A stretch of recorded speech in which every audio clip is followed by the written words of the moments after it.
ہمارے channel S کے Islamic official کو سبسکرائب کریں اور نئی اپڈیٹس کے لیے بیل آئکن دبائیں۔ میرے بھائی بہنوں، اس رات میں سارے رمضان میں بخشش ہوتی رہتی ہے، لیکن اس رات میں 4 آدمیوں کی بخشش نہیں ہوتی، باقی سب کی ہو جاتی اہل ایمان میں سے۔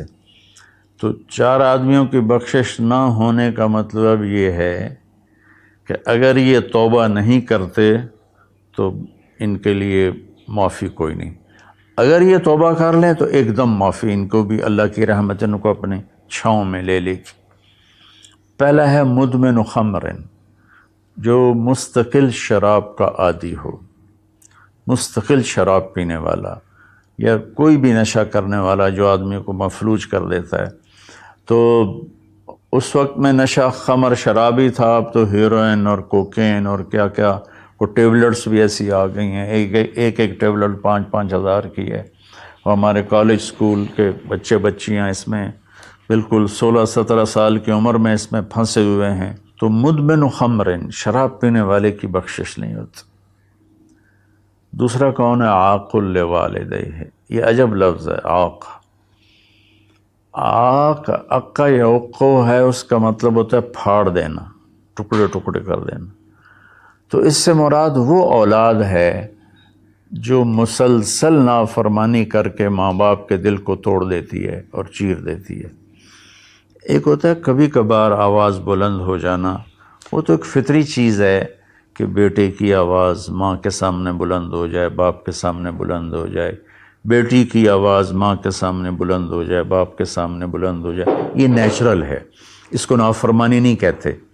یہ ایک وقتی طور پر ہوتا ہے، پیچھے وہ ان کو پھر بیٹے کو خیال آتا ہے تو وہ معافی مانگتا ہے جا کے، بیٹی کو خیال آتا ہے وہ معافی مانگتی ہے جا کے ماں سے، تو ان کو نافرمان نہیں کہتے۔ عاقہ وہ مرد، وہ عورت، وہ لڑکا، وہ لڑکی جو اپنے باپ اور ماں کے دل کے ٹکڑے ٹکڑے کر دے۔ آپ سے پوچھا گیا تھا یا رسول اللہ قیامت کب آئے گی؟ آپ نے فرمایا اللہ کے سوا کوئی نہیں جانتا۔ آپ نے فرمایا تو کوئی نشانی؟ تو وہ پوچھنے والے نے عرض کیا یا رسول اللہ کوئی نشانی بتا دیں۔ تو آپ نے فرمایا جب تم یہ دیکھو کہ بیٹیاں ماؤں سے نوکروں جیسا سلوک کریں، یا خاص طور پر بیٹی کا لفظ استعمال کیا، بیٹے کا نہیں، کہ بیٹے عام طور پر ہی سرکش ہوتے ہیں، بیٹیاں عام طور پر فرما بردار ہوتی ہیں۔ تو آپ نے فرمایا جب تم یہ دیکھو کہ بیٹیاں بھی ماؤں کی دل شکنی کرنے لگ جائیں اور عرب کے بدو لمبی لمبی عمارتیں بنانے لگ جائیں تو سمجھنا کہ قیامت قریب ہے۔ تو میں یہ بچیوں سے خاص طور پر کہتا ہوں کہ یہاں اللہ کے نبی نے بیٹوں کا ذکر نہیں کیا، بیٹیوں کا ذکر کیا ہے، کہ جب یہاں تک نوبت پہنچ جائے کہ بیٹیاں بھی ماؤں کے ساتھ نوکروں جیسا سلوک کریں تو پھر قیامت قریب ہے۔ تو یہ بہت کامن ہو چکا ہے ہمارے گھروں میں، کیونکہ اس موبائل نے اور یہ کمپیوٹر نے، انٹرنیٹ نے ہماری ساری زندگی اس کے اندر کھپا دی ہے۔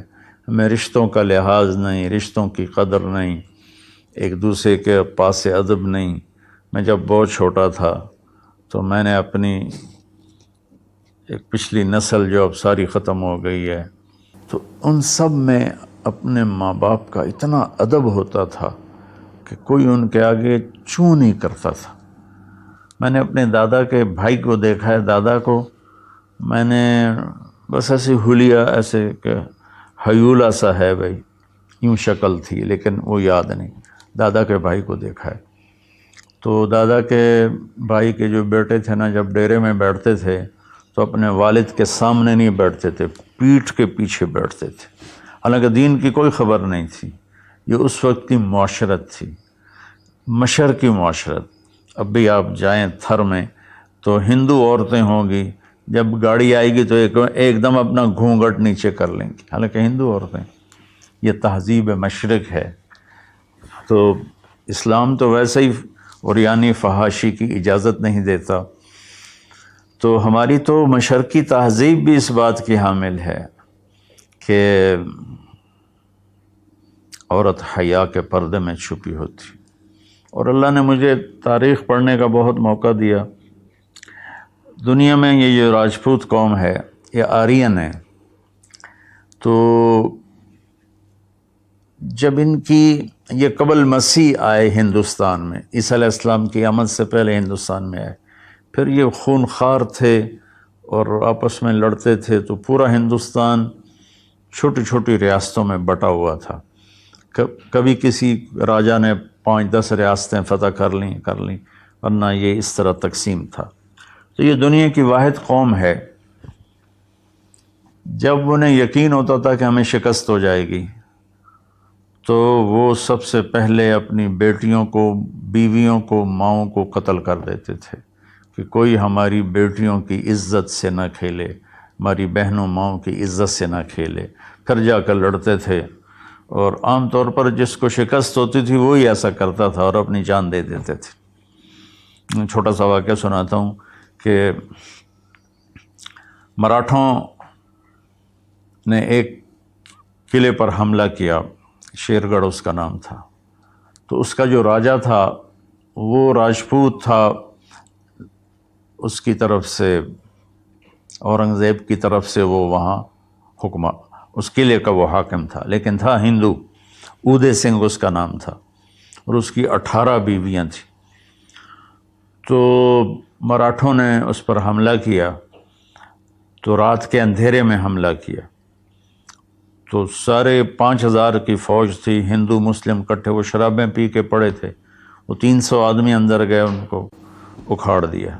تو اودے سنگھ کو جب پتہ چلا کہ میدان ہاتھ سے نکل گیا تو اس نے اپنی 18 بیویوں کا سر قلم کر دیا، اور پھر آ کے نیچے لڑا اور خود بھی مارا گیا۔ تو یہ ایک ثقافت تھی، تہذیب تھی۔ تو اب ہماری ساری وہ اختلط الحابل بالنابل، اچھا پانی اور گند گٹر کا پانی آپس میں مل گئے ہیں۔ تو ہماری تو آپ نے تہذیب دیکھنی ہو تو آپ یہ ادھر جا کر سندھ میں دیکھ لیں کس طرح عورتیں اپنے گھونگھٹ میں رہتی ہیں۔ تو میرے بیٹوں بیٹیوں، حیا بہت بڑی چیز ہے، بہت بڑی دولت ہے۔ چونکہ ہم قرآن نہیں پڑھے، اللہ کے نبی کو نہیں پڑھا، تو مختلف قسم کی چیزوں سے ہم متاثر ہو کر اپنا وجود بھی گم کر بیٹھے ہیں اور اپنی تہذیب بھی مار بیٹھے ہیں۔ تو دوسرا شخص جس کی بخشش نہیں، وہ ہے جو ماں باپ کے دل کو ٹکڑے ٹکڑے کر دیتا ہے۔ تیسرا ہے قاطع رحم، جو رشتوں کی پرواہ نہیں کرتا، رشتوں کو توڑتا ہے، بدتمیزی کرتا ہے، گالی گلوچ کرتا ہے، اور کبھی بھائی سے لڑتا ہے، کبھی ماں سے لڑتا ہے، کبھی باپ سے، کبھی چچا سے، کبھی تایا سے۔ ماں اور باپ سے جتنے رشتے بنتے ہیں نا، وہ ذوی الارحام کہلاتے ہیں۔ تو جو اپنے رشتوں کی قدر نہیں کرتا اور ان کو ذلیل کرتا ہے تو اس کی بھی بخشش نہیں ہوتی۔ چوتھا ہے الشاحن۔ شاحن کہتے ہیں جو دل میں بغض رکھے کسی کے لیے، دل میں کینہ رکھے کسی کے لیے، تو اس کی بھی بخشش نہیں ہوتی۔ تو دیکھو، میں سب کے سامنے ہاتھ جوڑتا ہوں، اگر کوئی شراب کا عادی ہے توبہ کر لے، ابھی 21 کی رات نہیں آئی۔ اگر کوئی ماں باپ کو ناراض کر کے بیٹھا ہے تو ان کے پاؤں پکڑ کے راضی کر لے۔ کوئی رشتہ داروں سے لڑائیاں کرتا پھر رہا ہے تو صلح کر لے۔ کوئی کسی کے بارے میں دل میں کینہ رکھتا ہے، بغض رکھتا ہے، تو اپنے دل کو صاف کر لے۔ ان چاروں میں یہ آخری چیز بہت زیادہ پھیلی ہوئی ہے کہ ہمارے دل نفرتوں سے بھرے ہوئے ہیں۔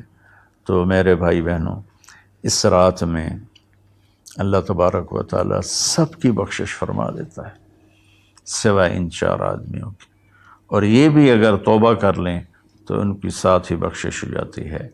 تو اس میں ہمیں 21 کو بھی جاگنا چاہیے، 23 کو بھی، 25 کو بھی، 27 کو بھی، 29 کو بھی، کہ 5 راتیں کوئی ایک رات تو ضرور ہوگی، باقی اصل علم تو میرے اللہ کے پاس ہے۔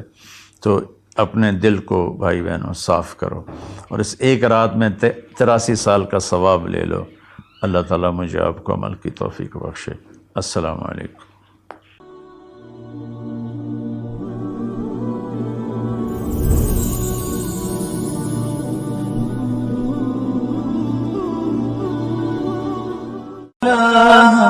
إلا الله